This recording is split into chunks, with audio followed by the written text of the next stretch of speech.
Bill and Ted were two of the most excellent childhood heroes for me. Complete idiots just having fun travelling through time for a school report to keep from failing history. Nothing quite like it exists even to this day, and the closest you could come would be a mix of Rick and Morty with Adventure Time without all of the kind of potty R-rated stuff from Rick and Morty. Bill and Ted's Excellent Adventure is a 1989 film written by Ed Solomon. Yes, the Super Mario Brothers movie. Yes, Men in Black. Insert the ice cream parlor Ziggy Pig clip here. And Chris Matheson, yes, the clip just then was both of them serving the ice cream as Ziggy Pig. Chris Matheson's not really known for anything after this that you'll recognise. Bill and Ted was originally Bill, Ted and Bob, a comedy act born in an improv class until Bob kind of didn't want to be Bob anymore, and then it became Bill and Ted, so that's really interesting that we could have had something completely different to go from a duo to a trio. I thought there was going to be more about these two excellent dudes that we could discuss, but apparently they're just kind of normal dudes. On Rotten Tomatoes, this film has an impressive 79% fresh rating, and at the box office did an astounding $40.5 million. Yeah, for a movie that nobody thought would ever be released. Cue that air guitar. Signage, the story so far.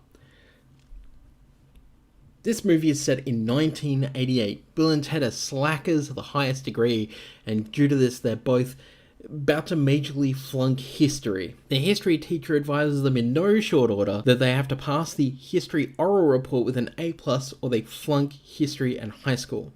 The report is based on how historical figures from multiple time periods would view the world of San Dimas in 1988. Ted's ex-military current police officer father, in addition to this, tells Ted that if he flunks, it's off to Oates Military School. Bill and Ted's set to work with a stack of books studying outside the Circle K convenience store. However, as they're about to split to another convenience store, a mysterious phone booth falls from the skies. Yeah, kids, look. There were these things at a point in our lives when we didn't really have affordable mobile phones for everyone. They weren't available to most folks, so we had public phone booths. It's like where you would literally have a phone in a booth.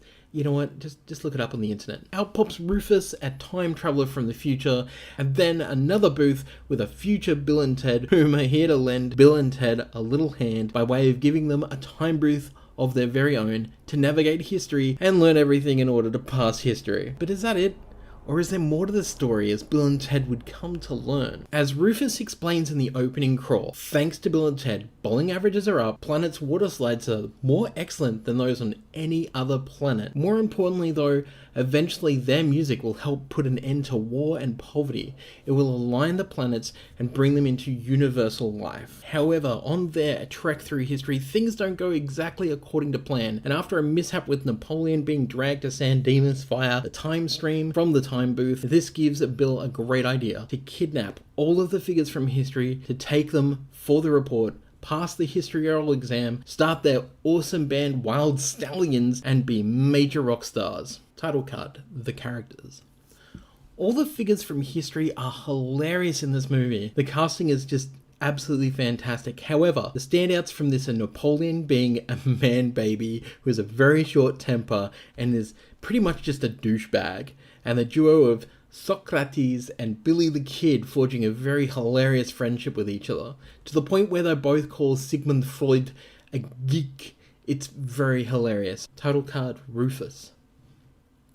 Look, I know it's odd for me or anyone else doing one of these essays to put a supporting cast member above the main cast, but George Carlin is one of comedy's greatest figures. Never in my life would have I expected the foulest mouth, the rudest dude in comedy to be in a film like this, playing a rather clean future dude. It's just something you would not expect. What might not surprise you is in a Reddit AMA in 2013, Alex Winter actually confirmed that they had been searching for a more serious actor for the actual role, such as Sean Connery. Well, I'm happy that didn't happen, because, oh boy, that would have been a problem. I'm just saying it would have been not great and stuff, and don't Google Sean Connery. Nameplate, Bill S. Preston, Esquire.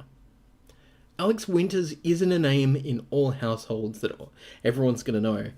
In fact, many of you probably forgot he even exists, even though he is a director and a writer. But he nailed the part of Bill S. Preston in this movie, a feat by no means easy. Having to play the role of a somewhat model-esque looking teen with a low IQ and a head full of dreams, the somehow smarter of the two.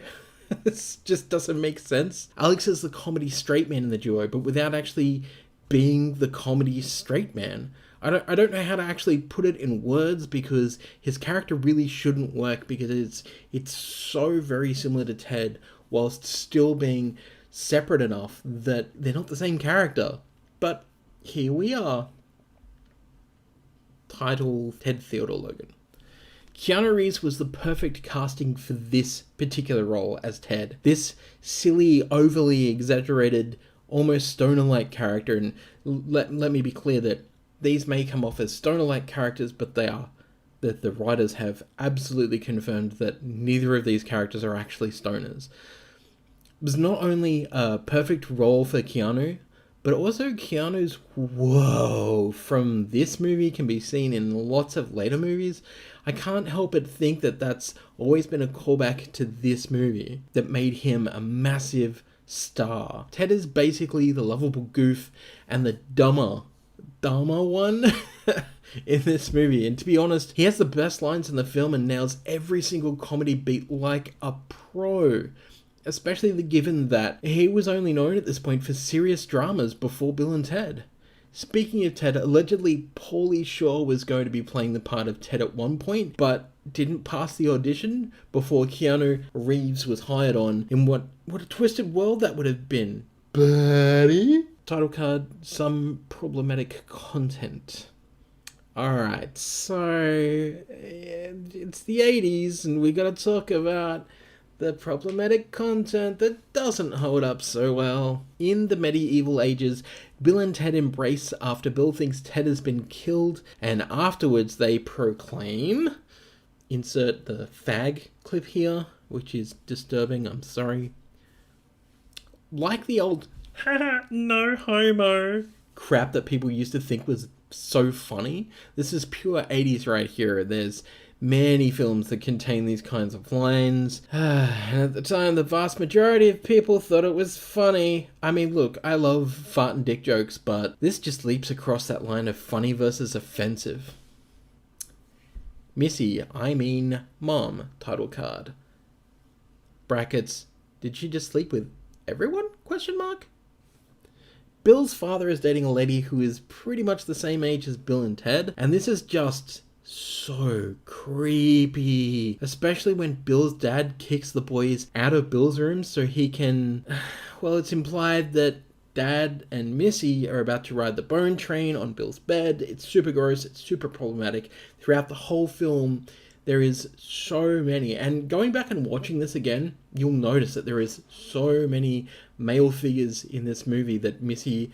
It tries to hint that she's had some sort of relationship with, going from person to person, and you can sleep with anyone and that's fine, but the way that this movie brings that across is problematic, especially when it's like, you know that in the next movie, she's going to swap from Bill's father to Ted's father, and it's made into this like whole joke because...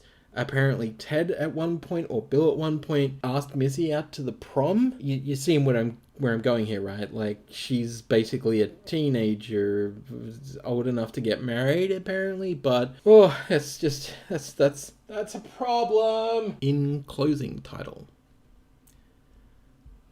This movie is both goofy and incredibly fun. Even now, it holds up surprisingly well with all those amazing comedy beats.